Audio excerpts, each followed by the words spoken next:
So who's going to win out? Who will be the next head coach of the Arkansas Razorbacks? This would be the dream scenario for Arkansas. Let's look at some of the candidates for Arkansas. Most SEC thing ever, that Bobby Petrino is going to have a chance to win this job for a second time. This is the splashiest of names, and it's the name that they should target first, I believe. Jon Gruden. Let this man cook in college football.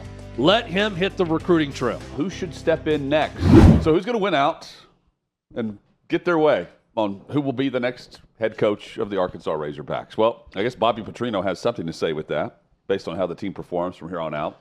They have a bye week this coming week, right? They do. Then they have Tennessee. Both them and Tennessee have a bye week getting ready for the game against each other. And then there's a list of, the who's who of younger coaches on a tier below the Southeastern Conference level.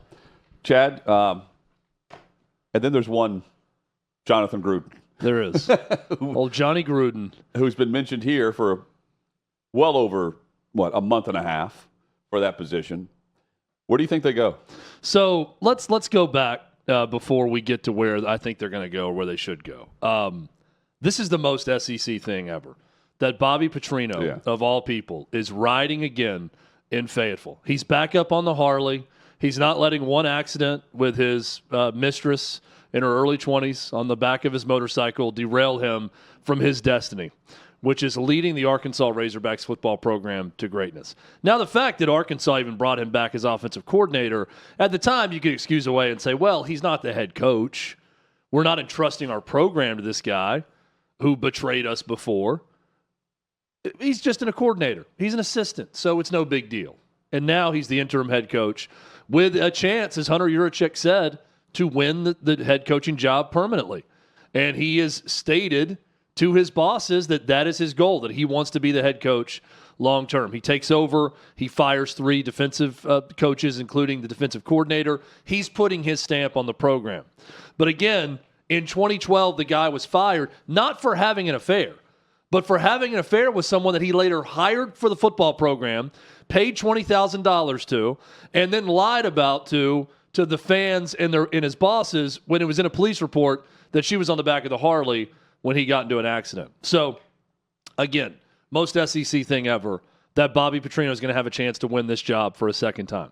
So let's look at some of the candidates for Arkansas, and I'm going to tier them out of who. Now, I don't know they're going to land either one of these 3 guys, but this would be the dream scenario for Arkansas. A dream scenario that was made more difficult when Hunter Yurachek, the AD, stated at a quarterback club that we don't have enough money to compete in the SEC. We're not putting enough money into NIL. That's not a great start with your coaching search the week leading up to a Notre Dame game where you get blasted and then fire your head coach.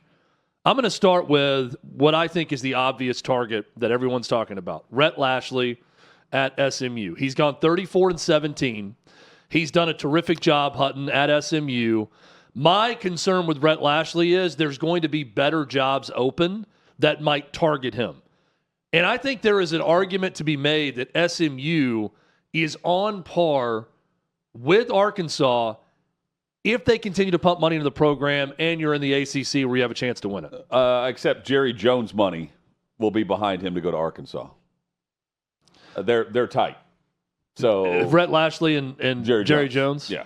So my guess is Jerry will be pushing for Rhett Lashley to get this job.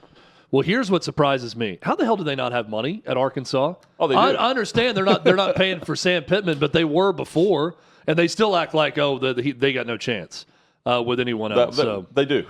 We know they have, let's see, Tyson. They got Walmart. They got Walton money. They got Jerry Jones money. They've got Tyson Foods. They got more money. I mean, John Calipari's got money to pay for players. So, I mean, I guess that's what Hunter Yurachek's going to come back and say is, well, no, the new guy's going to get money. We're going to invest in him. They just weren't investing into Sam Pittman because they did not believe. And you tell that to your fan base because right now the fan base will pay because they got their way, right? Yeah. Second candidate, this is the splashiest of names, and it's the name that they should target first, I believe, Jon Gruden. Jon Gruden, yes, because of his grudge with Roger Goodell, what a photo. Because of his issues with Roger Goodell and the owners are not going to allow him back in the NFL as a head coach. Let this man cook in college football. Let him hit the recruiting trail. If Jon Gruden's saying something, I'm listening because it's damn entertaining all the time. Jon Gruden at Arkansas, Hutton, would make a ton of sense to me. It has throughout. They're going to give him money to go get players, right? And Arkansas feels like a program that needs a little bit of that name recognition and pizzazz if they're going to make a splash in the SEC. I want to see Jon Gruden call the Hogs. I need to see that press conference. Yeah. I mean, the Woo Pig Suey, this guy will be doing it. And I mean, you want to see the viral videos. Well, it'd be terrific. Yeah. Jon Gruden was my pick for Arkansas. He can open up, instead of open up the boxes of gear from all the other. Yeah. What do we got in here, man? This Iowa Hawkeyes gear. Look at the Hawkeyes. Yeah, Tennessee Tech, man. Yeah. Here comes all the gifts from the fans. He just opens up all the letters from the fans. It just feels too perfect. Yeah. I feel like Jon Gruden at Arkansas, just Northwest Arkansas Gruden, and what he's going to try to do with that offense and make it more pro style. A ground and pound attack with play action and everything else they can do. Sort of what Brett Bielema was hired to do but couldn't accomplish. He could bring long term, right? That's what I see Gruden bringing to Arkansas. Bring Deuce, his son. Yeah. From the Raiders. Bring him over as your strength and conditioning coach. Going to be so many different NFL ties to that staff, too, that he would assemble at Arkansas. This makes too much sense to not happen. I hope Jon Gruden finally takes the plunge and decides to get into college coaching. I love that. So the third one I'm going to define as my Calipari-like move. Calipari got out ahead of the firing squad at Kentucky. They owed him too much money. He knew it. They weren't going to fire him because of the lifetime contract. His results were not good in the NCAA tournament. So he took a chance, John Calipari did, and said, let's go somewhere else and start fresh, and I can still get good players. He's done that at Arkansas. They got great players in year one. They were not good for a majority of the season, but they caught fire in February. They found a way in the tournament, and then they got to the Sweet 16 in the end of it. So John Calipari for basketball. Who's the equivalent in football? It's Dabo Swinney. Dabo Swinney, if they get into a situation at Clemson where they lose a couple more and there's more Tylers and Spartanburgs that are calling in, and he's saying, you guys don't respect me anymore, you're spoiled, this fan base, you don't appreciate what I've done, I'm going to go start somewhere else and show you that I still got a lot left in the tank and I can win anywhere. And I'm going to go take over Arkansas. The chances of this happening, 5 to 10%, quite frankly, I think, if I'm being realistic about it. But is it something that you look at if you're Arkansas and you ask how happy Dabo Swinney is? I think absolutely.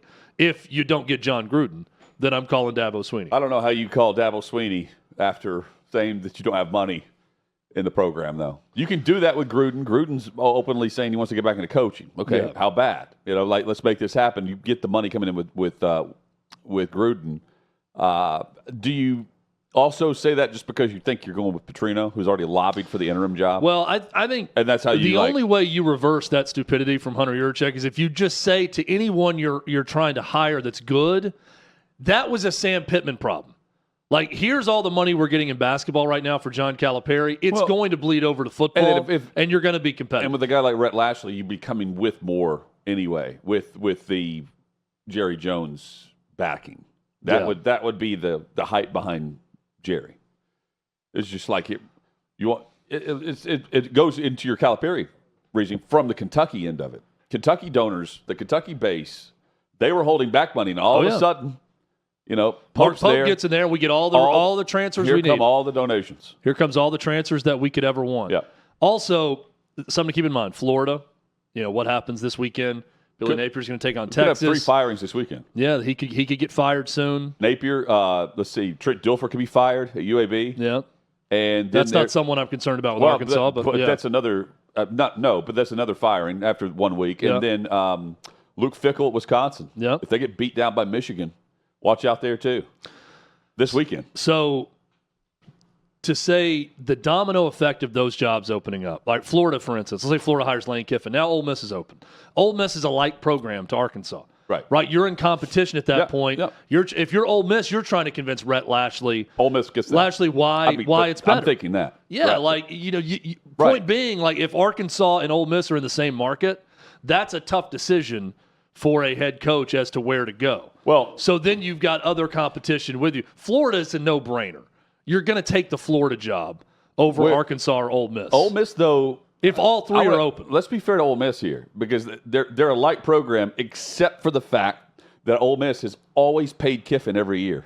Yeah. To where he's $9 million plus right now annually. And it's not just Josh Heupel type money. It's not just paying Kiffin. The Grove Collective pays players. That's right. They're one of the best in the transfer portal every single year. They get guys they want out of that transfer portal to stay competitive. So, I mean, with that in mind, Ole Miss already has that base built up. But this would be Ole Miss just saying we give Kiffin a raise every year. Do they fall back to the restart payment plan, or do they start where they left off with Kiffin? I don't know. It depends on that's an interesting one for the same list you have. Yeah, and let's say you list the same coaches. Florida really interests me because are they one more bad hire away from everyone looking at that job differently and saying that's not as good of a job as people think? Because they fired Dan Mullen with a really good record, right? I know he had some NCAA issues and all that, but then to go to Billy Napier and then this doesn't work out, if their next hire doesn't work out, how many hires or how many mediocre outcomes does it take for people to look at Florida in a different light? I think it's a lot more than this. I think Florida's going to come open and they're going to have a lot of good options at head coach. I don't think they're close to that point yet. Also just takes different leadership, That's what it would signal to me. Different leadership at both spots if you continue to do it. Continue to have poor coaching and then poor just management of the athletic program. It started with Napier with all the collective, the money, the lawsuit. Is he still named in that? That's a good question. I think so. Individually, I think he was named in that player lawsuit. So, yeah, that's where you started to raise an eyebrow. What was it, $14 million or whatever the number was for the quarterback? Yeah, that we haven't heard from. It's just nuts, man. Hey, Adam, someone we need to reach out to as a guest, Jeff Long. Former Arkansas AD. I don't. That just connected my head. He's not doing anything now, but he serves in the college football playoff committee. So that's a way to get in touch with him through their PR apparatus. But he's the guy who fired Bobby Petrino after the motorcycle incident in 2012, and he's the guy who hired Bobby Petrino too. That is the perfect guy to talk to about Arkansas and the situation there, who no longer has a job with Arkansas. There's something about the Arkansas job. The other guy I'd like to talk to Bobby Petrino too, Hutton, is our buddy Senator Tuberville.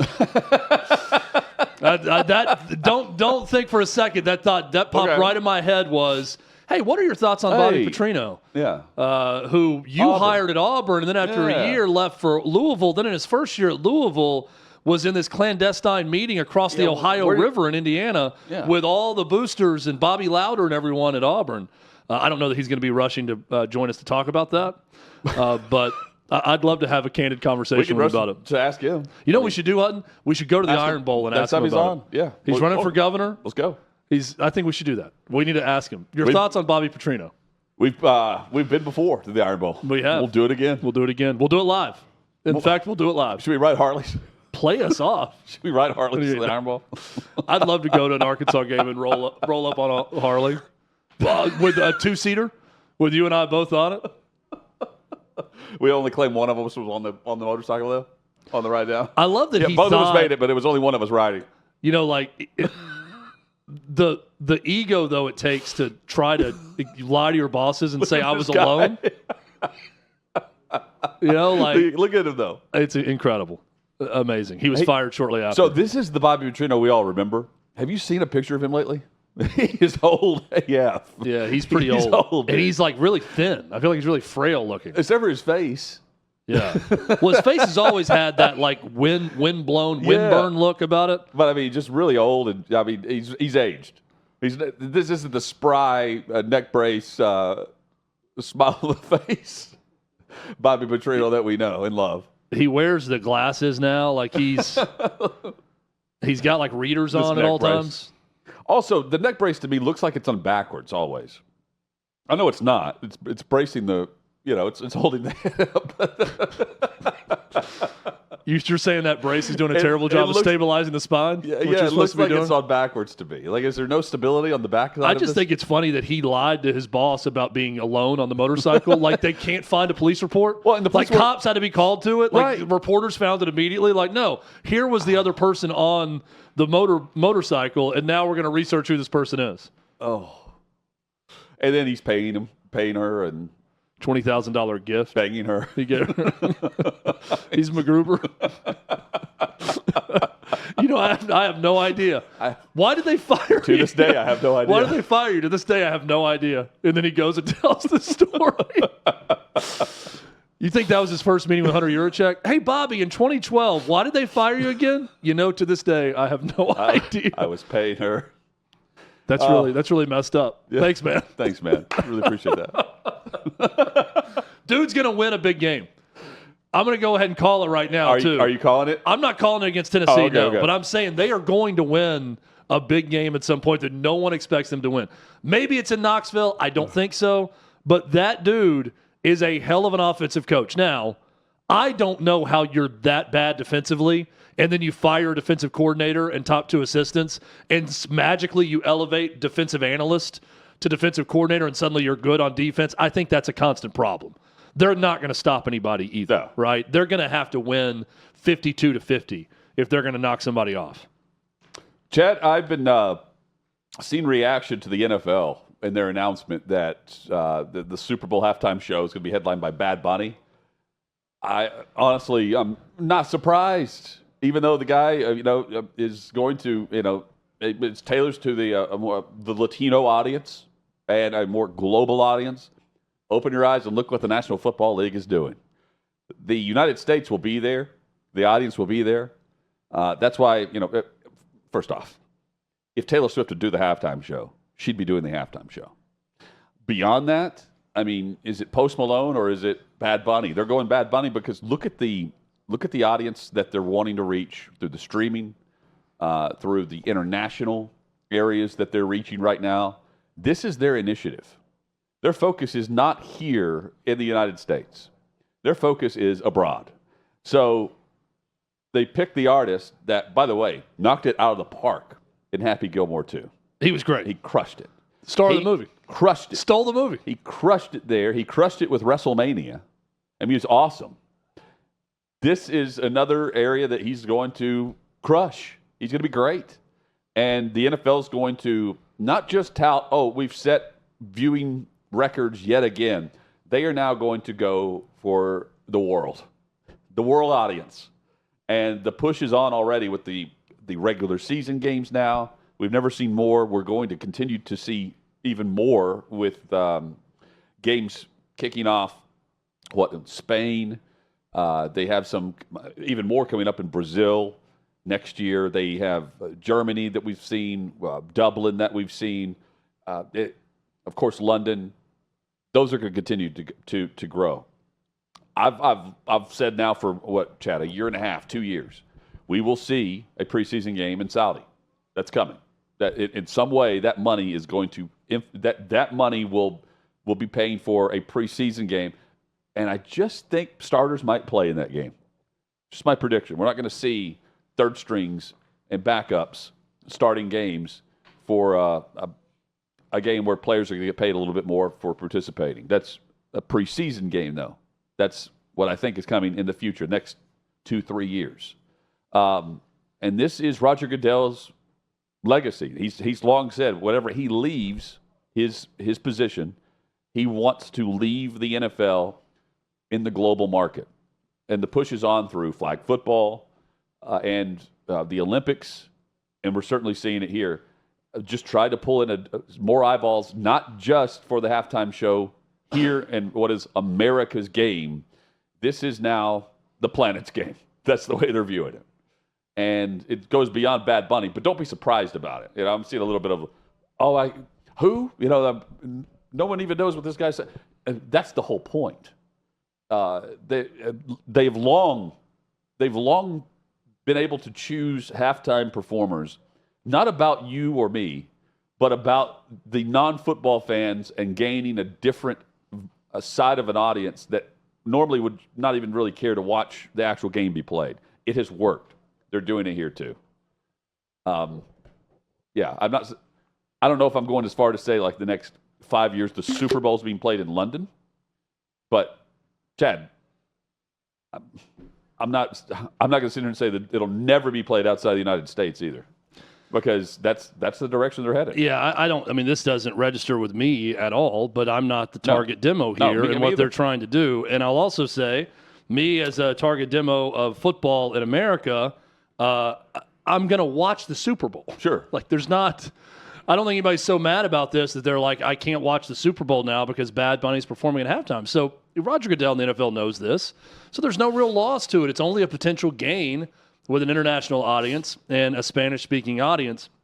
I did laugh at this headline, though, from the Babylon Bee, when I saw NFL hoping to win back conservatives with Super Bowl performance by Spanish-speaking man in dress.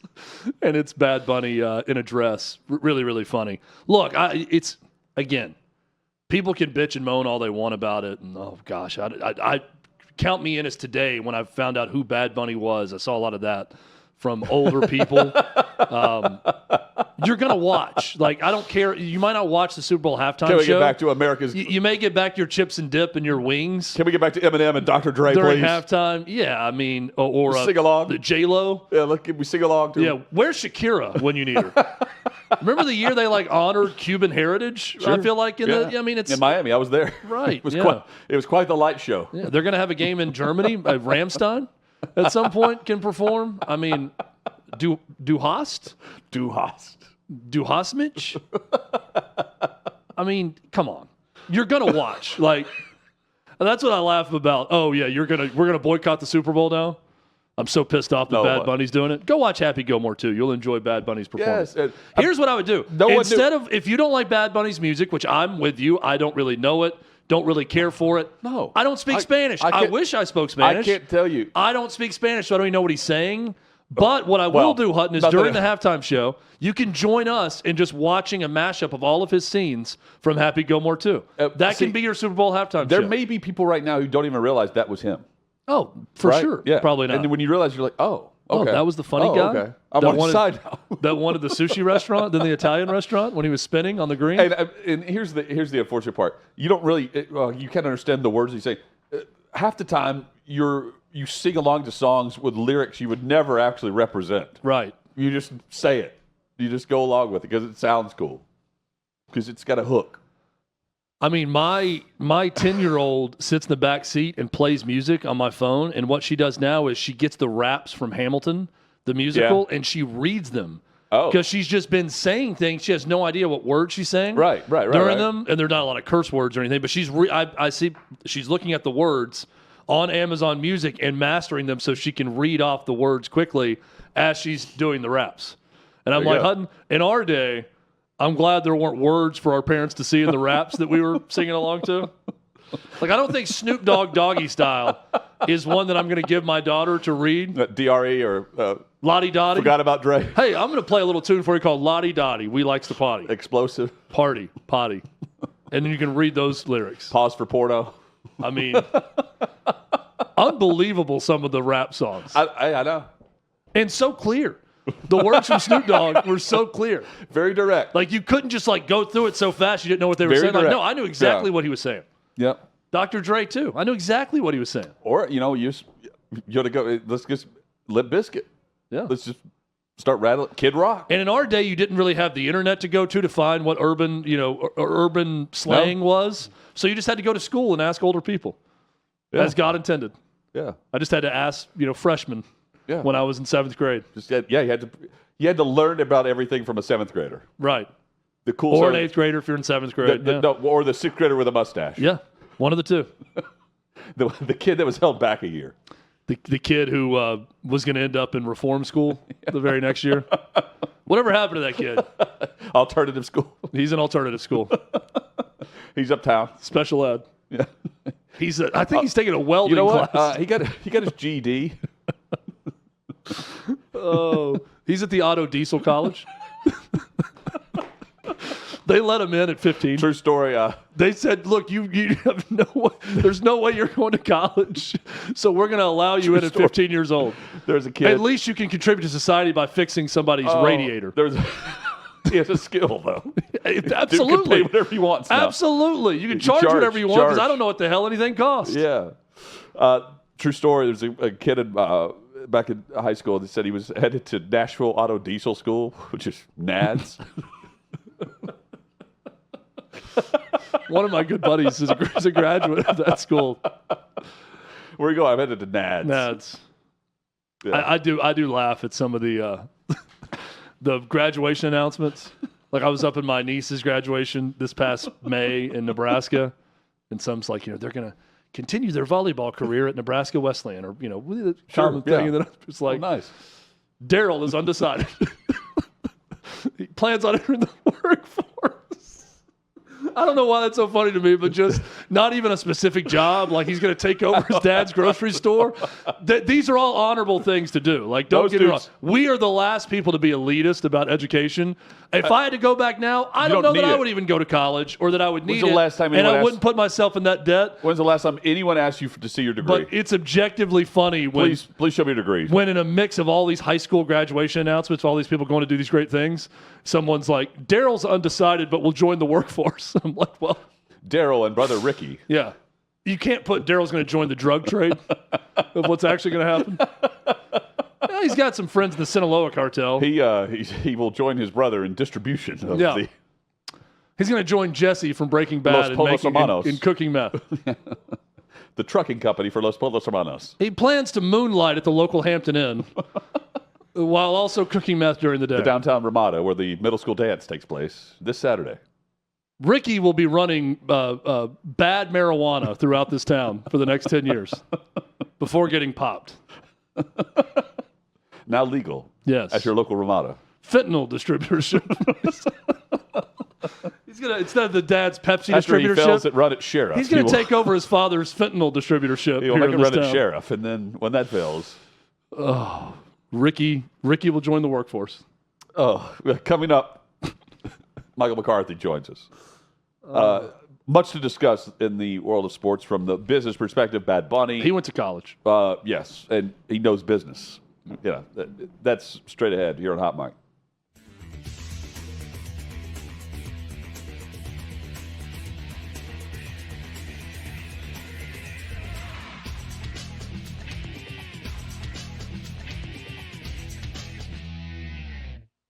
Football's finally back. So's the hard-hitting gridiron action on Prize Picks. Download Prize Picks and use code OutKick and get $50 instantly in lineups when you play $5. Must be present in certain states. Visit prizepicks.com for restrictions and details.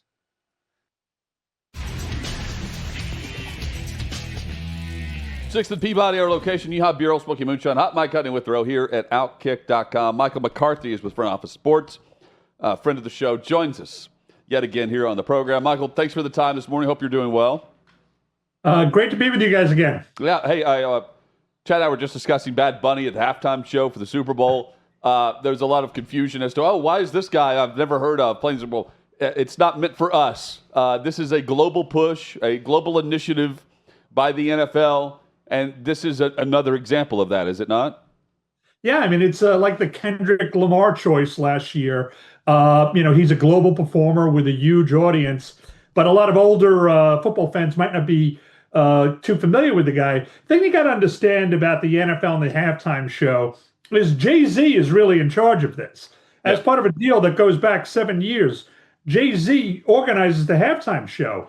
And if he wants Bad Bunny, it's up to the NFL to say yes or no, and they're probably going to say yes because Jay-Z is their partner. So it's yet another example of the NFL kind of stepping into it. Maybe they should just go up with people like.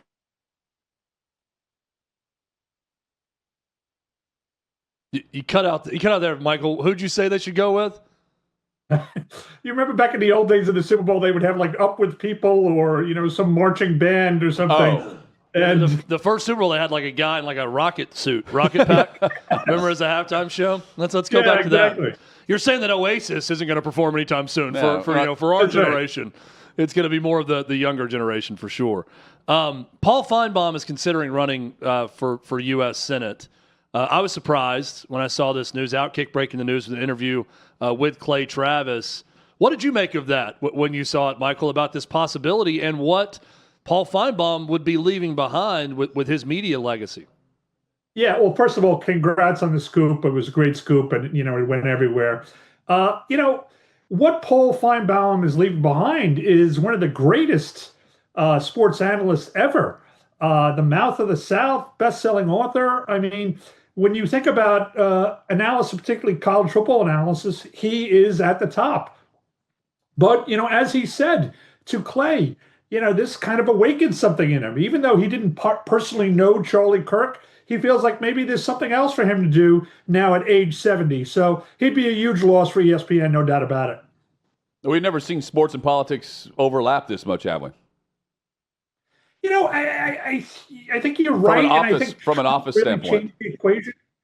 I think, everybody who's famous now, a famous businessman, a famous entertainer, a famous analyst like Stephen A. Smith, believes that they can enter politics. And you know what? Who's to say that they're not right? Trump has run for president 3 times, won twice. Stephen A. is considered to be a contender. And I'll tell you, if you go up in a debate against one of these guys, they will destroy you. Could you imagine trying to debate Paul Finebaum or Stephen A. Smith on a stage? If you're just some regular Paul, you get your head handed to you.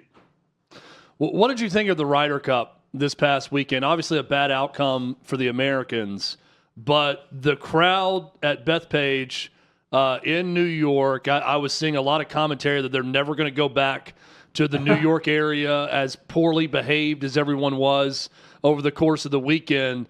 Was it overblown by the European team, or was there some validity to all that? I think it was overblown by the European team. I mean, I know a lot of people who were there. I wasn't at the Ryder Cup myself, but I heard plenty of stories about European fans acting badly, behaving like it was, kind of a soccer match and, them getting out of hand. So, yeah, it was a kind of a disgrace. But I blame it on Demon Rum. I mean, I don't know if you guys ever been to the Wasted Management Open. Oh, yeah. In Phoenix. And, you would just see college kids staggering around at 11 o'clock in the morning. They're totally out of it, blotto from beer. So I think that's what happened there. I think you had a combination of a losing American team, so there wasn't a lot to cheer for, snarky New York fans, and also they overloaded this event. There were too many people there. There was nowhere to move. There's too many people. So, you know what I mean? It was just an atmosphere that was a recipe for bad behavior. Viewer decline, what you would expect? Has that been a trend, or is this a surprise?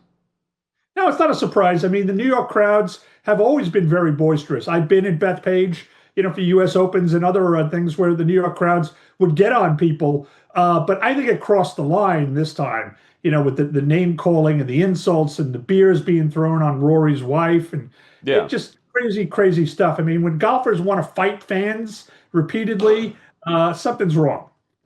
I'm getting really tired of hearing coaches, specifically in the Big Ten, bitch and complain about where they play their games on television and what time slot they've been given. They all signed up for this. Their bosses signed up for it. Their boss's boss signed up for it. And this helps make them millions and millions of dollars. So shut up about having to play early in the morning on the West Coast or not getting your precious night game and having to play at big noon. What do you think when you see coaches constantly complain about something that they are willingly taking part in to help them and their programs make more money?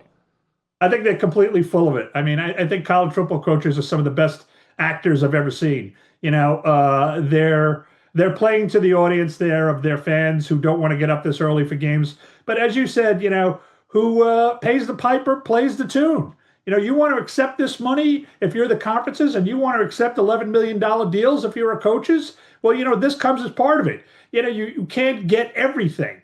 And, you know what I mean? If you want to blame somebody, blame your conferences. We all know TV money runs college football, and that there's only going to be 2 real conferences that matter in the future, and that's going to be ESPN and Fox. Michael, can you detail as much as you can what Vegas is doing for their baseball complex? Like this, it looks fantastic, the rendering of it, but it looks like its own little mini city inside Sin City. How much of that rendering do you think they actually pull off? I think they do pull it off, because I tell you what, I've seen a big change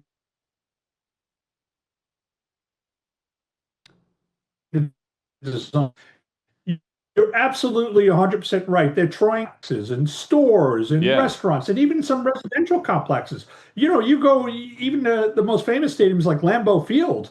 They've got residential complexes and shopping complexes built up around it. So the idea of this kind of standalone arena or stadium just being out in the middle of nowhere is so passé. I remember going to the old Brendan Byrne Arena at the Meadowlands complex, and you'd get there, say 2 hours before a Devils game, and there was nothing to do. You were in a parking lot. There wasn't even a vendor there to sell you a beer or somebody to sell you a T-shirt. You just stood around. They don't want that anymore. It's too much money to be made.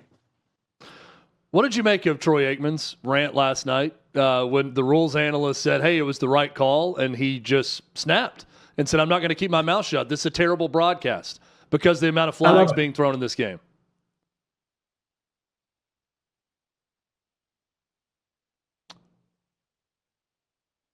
All right, we'll reconnect. We'll see if we can reconnect with him. I heard him say, I love it to start. I do too. I love the honesty from Troy Aikman. I love that he feels like he has the place that he can say that. Yes. That he doesn't feel like his ESPN bosses, the NFL, are going to try to knock him off air for saying it. No, he said, hey, it's a good call. I'm also tired of it, of calling everything. I've long said, he and Joe Buck are the best. And they're also the favorite from the league office. They love that pairing. They love that broadcast crew. And so whenever ESPN and Disney made the decision to hire them to do Monday Night Football, that brought even more. That was more investment, but they're getting better games. All this, I mean, Aikman's the best at it because I think he's fair. It's not one side or the other. And here's the other part: Gruden was doing that too, whenever he was on the broadcast. But Goodell and Gruden hate each other. Yeah. Aikman and Goodell are cool. And watching the rant from Aikman, too, it was hard to tell at times if he was mad at the league and the officials for calling everything or just mad at the players for not being able to not commit a penalty on every other play. Because on the very next play after he snapped, there was an illegal man downfield on Denver, and he just said, I'm sorry, this is a bad product. Tonight's game is a bad product that we're watching. Like, get it together. This is ridiculous. I love the honesty. But is he saying, though, like, it's a bad product because of the flags or because of the poor play? I know that you asked that. I'm asking. I don't know. I think he was saying a little bit of both. Ultimately, the flags on the field, which is slowing down the product, even though it's poor play, right? Like, so it comes down to that. I agree with Aikman, but I also think he's just very fair. Even if it's a poor call that may look like that to us, he may say, I don't like it, but I understand why. He'll tell you why it's a good call. Last night's doubleheader was pure misery. Yes. From Tyreek Hill's injury, which was awful. How about that? To that game, which was not very good. To the Jets' discipline, which is awful. Tyreek Hill's reaction to it. How about the Jets guy taking a fair catch the 2 during the game? I don't think I've ever seen that. I mean, he was close to like stepping into the end zone. He was so close to it, and he called a fair catch. Yes. I believe Michael McCarthy back with us. Michael, can you hear us? Yes, I can. Apologize there. I lost the connection. Yeah, it's all good. We were talking about Troy Aikman and the rant. I know you started by saying you loved it. I absolutely loved it. He's the best analyst on TV. And the reason why he's the best football analyst on TV is because he's on the side of us, the viewer. He's not trying to cover for the Shield, or he's not trying to cover for the refs, or he's not trying to be a robot who hems and haws. Yeah. He's on the side of the viewers. I mean, when he said, I've had it, they're ruining this game, he's right. All these flags, they slow down the telecast. Ticky-tack fouls. I mean, Troy has had it up to here. And I think when he expresses those views, he's expressing the views of millions of us who watch these games and are equally frustrated. Michael McCarthy, the very best front office sports, also there. Hey, thank you for the time as always. And we will certainly catch up soon. We always enjoy the visit. Thank you, guys. There he is. Thanks, Michael. McCarthy, media reporter there. How about Tyreek Hill's reaction to the injury? Wasn't that weird? He's smiling. He's like, yeah, I think it was a little bit of shock. I also think it was just Tyreek Hill. He's giving the peace sign, and it's not. He's like checking his bank account. It's not the reaction that I would have to looking down and seeing my leg in that state. Oh, it definitely is shock, but like. I don't like all the guys coming over and like say, best of luck. And he's like, dabbing him up like he's at the club. It was odd. When you've got the leg stabilizer on and you're doing that, they had like the full air cast on it. It was a weird look. I also, for whatever reason, thought about him wrestling in a living room with the woman that's huge that sued him, yeah. that apparently put him on his ass. Yes. Isn't that what she claimed happened to her? Sorry, we're not laughing at the injury. It's just I'm laughing that I just immediately thought of it. It's a weird turnabout. I wonder what she's thinking right now. She's probably like, turnabout fair play. Just like his leg. Yeah. Turn around. Well, weird how you react when you broke your leg, huh? How does it feel? That's what she's thinking. Oh, we still need to get that woman on the show. Oh, to tell her side of the story. She's probably still recovering. Tell us about the time Tyreek Hill shattered your leg. And your thoughts because night. you embarrassed him in front of your his thoughts friends. seeing him laugh at his Remember, broken wasn't leg. it like she did something to embarrass him? Like moved him off his spot or something, and then he responded by going way too hard. He was like they were broke like her showing leg or technique hip. or something, and she showed him up, so he got allegedly he got a little too pissed physical. off. It's like me boxing out the girls team in high school when I was sitting over. Yeah, and I just immediately think of that. I'm like, I wonder what she's thinking as he's getting carted off with a leg that's looking the opposite direction as his other one. We know one person was happy. Yep. No. No one else was. Two. Tyreek Hill. We are not happy about the injury. We're not saying that. Tyreek Hill appeared happy. We're just saying there's two people that are happy. Tyreek Hill. Tyreek Hill's like, well, don't have to play on this team anymore. No. That'll be the last order I take from Mike McDaniel. No. Mike McDaniel with the old school glasses. I know. I'm just trying too hard. Come on, man. Also, why do they linger and talk to each other for so long, him and Aaron Glenn? I don't know. Post game, they were like talking about dapping it up and hanging out. Why can't they be more like Liam Cohen and Robert Saleh? Also, I'm like, Aaron Glenn, why aren't you more angry? Yeah. I'm not hanging out in the field talking to the guy. Hey, congrats on me saving your job by giving you this win tonight. Yeah. Good job, Mike. You get to coach for another week. We nearly won, but we did. We're 0-4. I still haven't won a game as a head coach in this league. Brian Callahan barely has, but he hasn't won a game this year. He's also not happy. We'll explain why. That's straight ahead here on Hot Mic.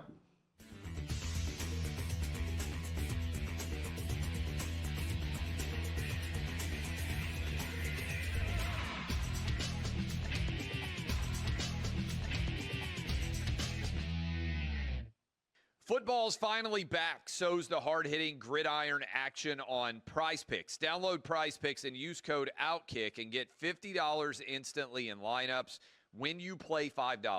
Must be present in certain states. Visit prizepicks.com for restrictions and details.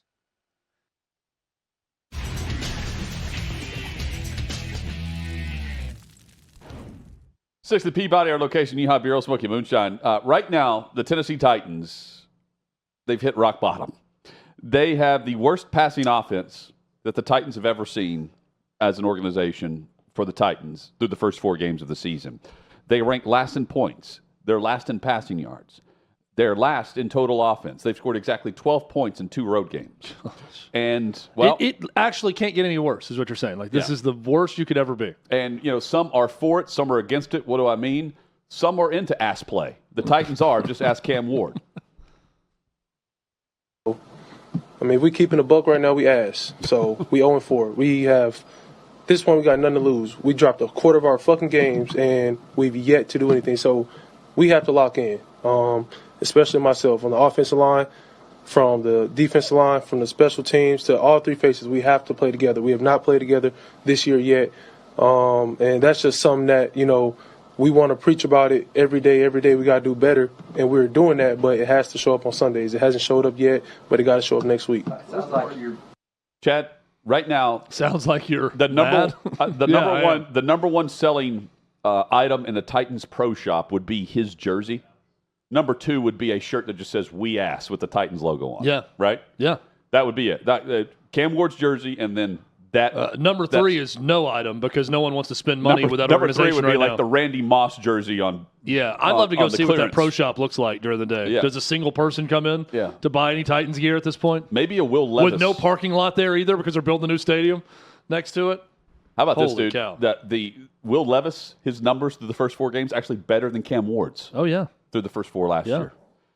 That's crazy. Same head coach, by the way. Brian Callahan. Paul Koharski, former host of the show, a longtime host. Host and friend of that's ours. That's right. PK Always leave it to Paul in the local media scrum to ask the question. Very observant. That's going to piss off the coach. Very observant when it comes to slogans and themes that are within the facility. Words that you will see on the walls: resilient, relentless. Those were two of the words that Paul asked Callahan post-game and got this response. Do you think this is a resilient and relentless football team? I know what you're doing there, Paul. I know what you're doing. And I'm not going to answer that right now. Well, I mean, those are the themes that you've tried to catch. Yeah, on this football team. You're 20-some games in. Yeah. And you're stuck. I'm going to just compose myself here before I say something I regret. But, yes, I think this team is resilient. I think it is relentless. We haven't played good enough football, and I think those are two very distinct, different things. We have to execute at a better level. We have to coach better. That's really all I can say. Yeah, but no kidding. Coach better, play Execute better. Yeah. Callahan, Good job by Paul, though, on that this will be the last time we need to say this. He is a very nice human being. Yeah. All right. This has been a total disaster. Great quarterback coach. This has been a total disaster. And it's not if, but when he's fired, right? We're past the crossroads of can he save his job? And the question now is, when does ownership want to fire him to save face with the fan base that's out on them? Like, no one believes. There's no spark. There's no optimism. They just lost to an 0-3 Texans team by 26 points. Scored exactly 0 points from an offensive-minded head coach that plays conservative. Hutton, I can't imagine a scenario where an organization or a team is limping worse into a new stadium than what the Titans are right now if they continue down this path. Since their last one. Since the last time they did this. Yeah. As in Memphis. So Tyreek Hill will be walking better into a stadium today than the Titans will into their new stadium. That's how bad this is. I mean, I cannot fathom a worse situation. I am not being an extremist here. Hutton laid out the stats for you. The coaching is abysmal. The play is abysmal. It's so bad they forced me to rethink the Cam Ward pick through 4 games. And I love Cam Ward. I love the pick. I love what he did in college. He's been terrible. People are actually claiming Will Levis is good because of this coaching staff. That's not true. He's bad too. They all suck. The ownership sucks right now. I can't imagine a worse scenario right now. And it's got to change because your biggest enemy as an organization with your fans, it's not anger, it's apathy. And that's where this fan base is right now. Fewer and fewer people are going to go to games. They haven't been going already. Fewer and fewer people are going to want to go to the new stadium to watch games. Yep. No one's going to want to watch on television. As someone that is a Middle Tennessean, I truly fear the state of this fan base if this continues much longer. Through the first 4 starts, Will Levis had 1 win. Cam Ward 0. Will Levis completes, through his first 4 starts, nearly 59% of his passes. All right? Not good, but 59% of his passes. Cam Ward, 51% of his passes, Chad. Passing yards, Cam Ward, 614. Will Levis, 857. And the touchdown to interception ratio, Cam Ward, 2 and 2. Will Levis had 6 touchdowns to 2 picks. Yeah. Will Levis sucked. Oh. Okay? Just so you know. And he's better than Cam Ward. Right now. Yeah. But Cam Ward is the savior of the franchise because we asked. I like Cam Ward's performances in Cam press Ward. conferences. I like that. I like that better He's than, got no than chance. Will Levis's. He's got no That's chance. what I'll say about Cam Ward right now. I like the way he speaks better than what Will Levis would say. I agree. After these performances. But right now the target is on Brian Callahan, and once that's complete and the new coach is in here, then it will be on Cam Ward. Like, that's just the cycle of the Tennessee Titans. My target is on ownership, who I have no faith in making the right decision with whoever they bring in next. Because you still have this two-headed monster of leadership. Yes. Between Borgonzi and Chad Brinker. Right. And that's not a way to operate so an many different organization. levels. Who's running the franchise? It's Burke Nihill. Who's running the football side of it? Take your pick, but it's Chad Brinker, who's ahead of the general manager who's running the team. It's a cluster, just like it is who's coaching quarterback. I mentioned last week there's like 4 or 5 people that are coaching the quarterback position for the Titans. It's ridiculous, and they're where they are. They are the bottom of the NFL. They're the worst team in the league, in a league where Troy Aikman can't even put up with the poor play on Monday Night Football. Troy Aikman gets paid millions of dollars to broadcast games, and even he's saying, I've got to call it what it is. It's a bad product. Yeah. He'd rather he'd rather call 1 million of those games last night than call one of the Titans games right now. Thank God for Troy Aikman. He will not have to call a Titans game this year. No, same for Romo and I think he might walk out. He may bring in a sub to call the game if the Titans run the field. 2021 was the last season that Jim Nantz and Tony Romo called a Titans game. Big Game Beth called it this past week. Oh, my gosh. That's the voice. I turn on the TV and I hear, I know. NRG Stadium. Couldn't listen to it. It was bad. You know it's bad. It was a perfect soundtrack to the day, though. With the Titans, with best voice. With the Titans are the Big Game Beth game of the week. Oh, it's going to be another 3 and out. that was the whole day. Pure excitement here at NRG. Well, the Titans reached the red zone. The answer is no. Again. We asked. You got to laugh not to cry, Titans fans. Back at it for the Wednesday edition. Hope you'll join us 11 a.m. Eastern. Hot Mike Gunn and Withrow right here at OutKick.com.